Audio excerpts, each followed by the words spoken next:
The Dog in the Manger. Once upon a time, in a peaceful countryside village, there was a humble farm owned by a kind-hearted farmer named Samuel. The farm was well kept, with a large barn, fields that stretched as far as the eye could see, and an orchard full of fruit-bearing trees. The farmer had several animals that helped him maintain the farm. There were cows that provided milk, horses that plowed the fields, chickens that laid eggs, and a small dog named Rover. Rover was a loyal dog who had been with the farmer for many years. He was well-fed, loved, and cared for by Farmer Samuel, and in return, Rover made sure to protect the farm from any intruders. While the dog had a warm bed by the fireplace and food in his bowl whenever he was hungry, Rover's mischievous nature often led him into trouble. One cold winter morning, after a long and tiresome day of working in the fields, Farmer Samuel noticed something strange. As he walked toward the barn, he saw the door slightly ajar. He pushed it open and entered the barn, but to his surprise, no animals were inside. Usually, after a day of hard work, the animals would rush back into the barn to rest for the night, but not today. Where were the cows? Where were the horses? Where was the farmer's beloved flock of sheep? As Farmer Samuel scanned the barn, he noticed something that made him pause. In the corner of the barn, there was a large pile of hay, freshly cut and piled high, ready for the animals to eat. At the top of the pile, curled up and sleeping comfortably, was Rover the dog.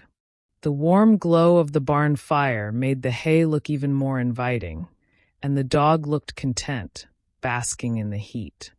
"Rover, what are you doing here?" the farmer called out, stepping closer. The dog yawned lazily and stretched his legs. "I'm just relaxing," Rover replied with a wag of his tail. "This hay feels so soft and warm. I thought I'd take a nap." The farmer scratched his head, confused. "But Rover, the cows and the horses need that hay to eat. They've been out working hard all day, and they'll be hungry when they come back." Rover, still lounging comfortably in the hay, simply gave a shrug. "Well, I'm already here, and it's so warm. I don't want to move. They can wait until I'm finished resting." Farmer Samuel frowned, knowing the hay was meant for the animals to eat. "But Rover, the animals rely on that hay to survive the cold winter nights. If they don't get it, they'll go hungry. Don't you think it's selfish to keep it all for yourself?" Rover looked up at the farmer with a slight growl. "Selfish? I'm not selfish. I'm just enjoying a well-deserved nap. I'm here first, and I'm not about to move for anyone." The farmer sighed, disappointed by the dog's selfishness. He walked over to the hay, gently nudging Rover. "Rover, you're blocking the way for the cows and the horses. You don't need this hay. You've been fed and you're comfortable. It's not fair to deny the others their share." The dog, feeling proud of himself, huffed and curled up tighter in the hay. "It's mine now. If they want it, they can take it from me." The farmer stood still, considering his options. The cows and horses would be back soon, and they were already exhausted from a long day of work. They would need food, but it seemed Rover was determined to keep them from eating. He knew that if he did not act soon, the animals would suffer. After a moment of thought, the farmer decided to let the dog have his moment of comfort. He would not let Rover's selfishness go unnoticed, but he also didn't want to cause a scene. He walked to the back of the barn and grabbed a large bucket of oats that had been set aside for the horses. Quietly, he walked out of the barn and down to the field where the cows and horses were grazing.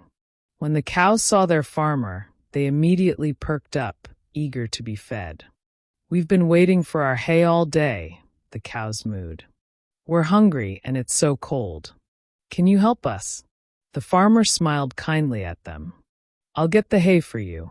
It's just that Rover has decided to take a nap in the haystack, and he won't move for anyone. I'm afraid he's blocking you from eating." The horses neighed in frustration, but they understood. They had seen Rover behave this way before, often taking food and space for himself, never thinking of the others. "What should we do?" asked one of the horses. The farmer thought for a moment, then made a plan. "Let's give Rover a little time. I'll bring you some oats for now to tide you over, and I'll check on Rover in a while."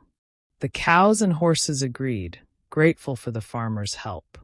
As they ate the oats, the farmer went back to the barn, where Rover was still happily resting in the hay. "Rover," the farmer said gently, "I understand you want to be comfortable, but remember, this barn belongs to all of the animals. You are not the only one who needs the hay. It is unfair to keep it all to yourself, especially when others are hungry." Rover looked up, but he didn't seem moved by the farmer's words. "I don't care. They can wait. I've been here longer, so it's mine." The farmer, tired of arguing, went back to the barn and began to move the hay, clearing a path. But as he worked, he couldn't help but feel sad. He had always tried to be patient and understanding, but Rover's selfishness seemed to have no limits. Finally, when the cows and horses returned to the barn, they found the path clear, and they happily moved to the haystack. But Rover was still curled up in the middle, unwilling to move. "You've had your time, Rover," the farmer said firmly. "Now it's time for the other animals to have what they need." Rover, realizing that the farmer had no intention of backing down, reluctantly stood up. He stretched and trotted to the side of the barn, allowing the cows and horses to eat. The farmer smiled at Rover's change of heart. Over time, Rover came to understand the importance of sharing and being considerate of others. He learned that his comfort didn't come at the expense of those who relied on the same resources. From then on, Rover was more mindful of his actions and became a better companion to the other animals. And so, the farm continued to thrive in peace, with each animal having their fair share of food, warmth, and care.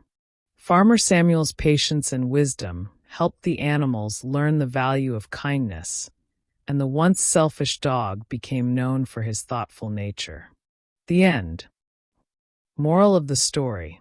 The story of the dog in the manger teaches us that it is wrong to take something we don't need and deny others who truly need it. It shows us that selfishness can harm others and create unnecessary conflict.